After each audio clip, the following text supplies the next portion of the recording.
Welcome back sa Tagalog Crime Stories mga kababayan. Ang kaso na pag-uusapan natin ngayon ay nangyari sa India. Nang mabasa at marinig ko ang kaso na ito ay naintriga ako dahil sa paraan na ginamit ng suspect sa pagpatay. Pero bago tayo magsimula, kung hindi ka pa nakasubscribe sa channel na ito, make sure na mag-subscribe ka at turn on all the notifications para hindi mo ma-miss ang mga bagong videos. At maraming salamat kay Ma'am Pamela Alston for always supporting my channel. Kung gusto mo ding suportahan ang channel na ito sa ibang paraan, you may do so by checking these options. Si Utra ay galing sa isang mapagmahal na pamilya pero may kapansanan siya. Hindi binanggit sa mga report kung anong klaseng kapansanan ang meron siya pero hindi ito naging hadlang para magkaroon siya ng normal na buhay. Ang kanyang ama na si Vijay Yasinan ay nagmamay-ari ng isang maliit na negosyo at ang kanyang ina naman ay isang mabait na may bahay. Nang sumapit ang kanyang 25 taong karawan, nagkasundo ang kanyang mga magulang na nasa edad na siya para mag-asawa. At katulad ng 75% ng kasal sa India, pinasok ng mag-asawa si Utra sa isang arranged marriage. Napagkasundoan nila na ipakasal ito sa 25 taong gulang na si Suraj Kumar. Si Suraj ay nagtatrabaho sa isang bangko at may magandang posisyon. Ayon sa mag-asawa, sa kilatis nila ay mabait si Suraj at payag din ito na pakasalan ang kanilang anak. Naganap ang kasalan at base sa tradisyon, binigyan nila si Suraj ng dowry. Ang dowry ay ang pagbabayad ng cash o mga material na bagay ng pamilya ng babae sa pamilya ng lalaki sa araw ng kasal.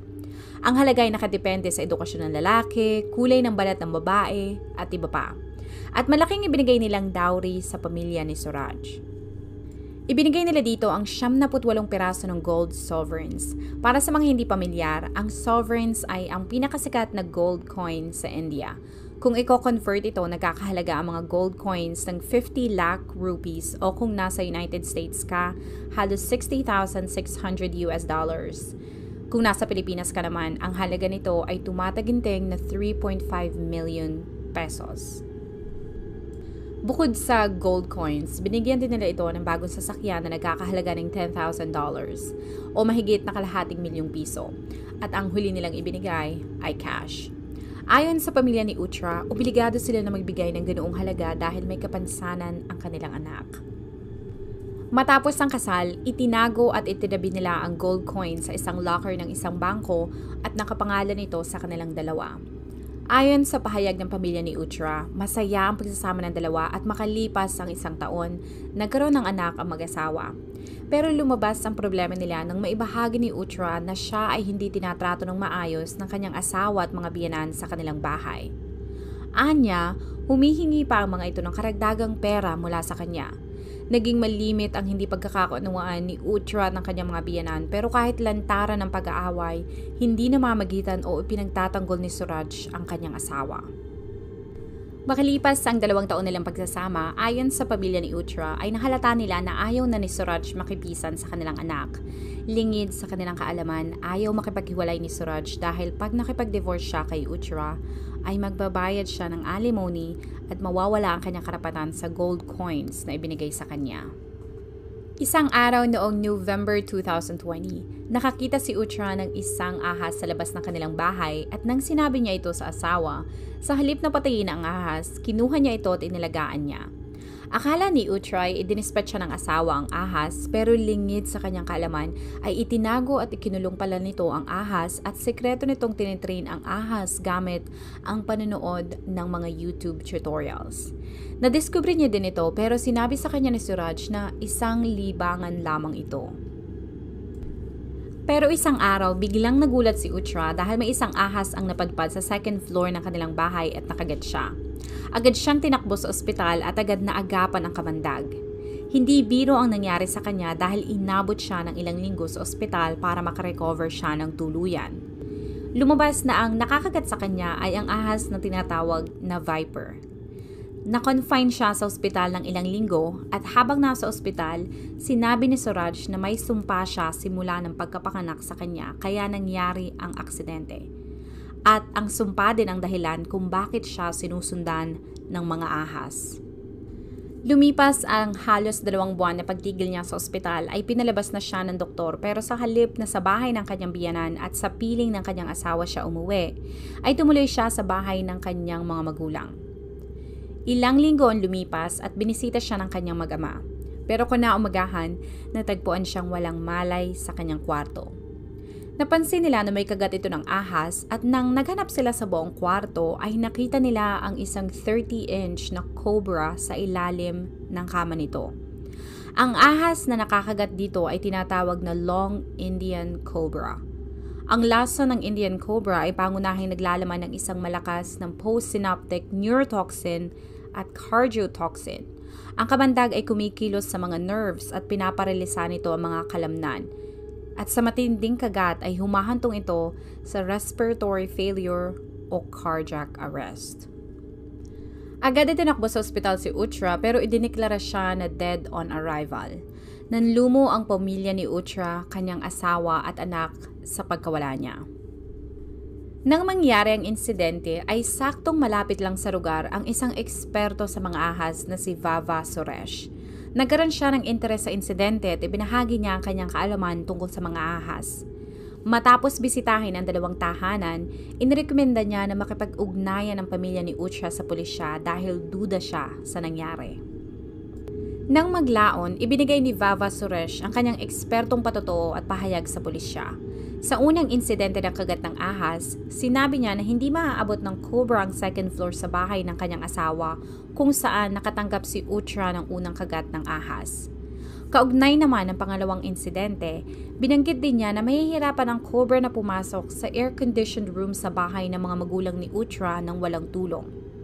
Ayon sa kanya, ang cobra ay maaaring nasaktan bilang isang paraan upang pilitin itong kagatin ang natutulog na babae. Isang linggo pagkatapos ng kamatayan ng kanyang anak na babae, ang ama ni Utra na si Vijay Yasenan ay nakipag-ugnayan sa pulisya at ipinahayag nito ang kanyang hinala na may foul play sa pagkamatay ng kanyang anak. Nagsampa siya ng reklamo noong May 21 sa Kerala Police. Agad nag-imbestiga ang mga kapulisan at napag-alaman nila na ang mga gold coin na nakatago sa locker ng isang bangko ay na-withdraw na. Nang questionin ng mga pulis ang mga magulang ni Suraj, ay inamin ng mga ito na ibinaon ng kanilang anak ang gold coin sa isang rubber plantation malapit sa kanilang bahay. Ilang araw ang lumipas at nakatanggap ang mga pulis ng tawag mula kay Suresh Kumar na isang snake collector. Inihayag nito na noong January 2020, bumili sa kanya ng 2 ahas si Suraj. Inaresto ng pulisya ang asawa ng biktima na si Suraj bilang pangunahing suspect at inaresto din ang snake catcher at collector na si Suresh Kumar bilang pangalawang suspect, pero kalaunan ay naging star witness siya sa kaso. Noong July 12, 2020, umamin sa publiko si Suraj tungkol sa pagpatay. Sinabi niya na bumili siya ng 2 ahas sa halagang 7,000 piso bawat isa mula kay Suresh.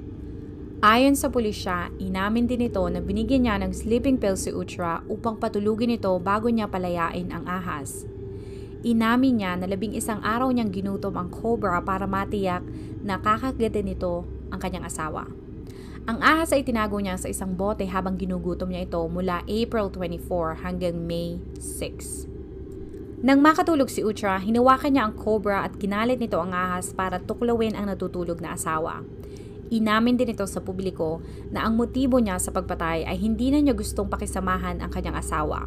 Gusto din niyang makuha ang mga gold coins at nabunyag din na bago ang kanyang pagpatay kay Utra ay kumuha siya ng life insurance para sa asawa.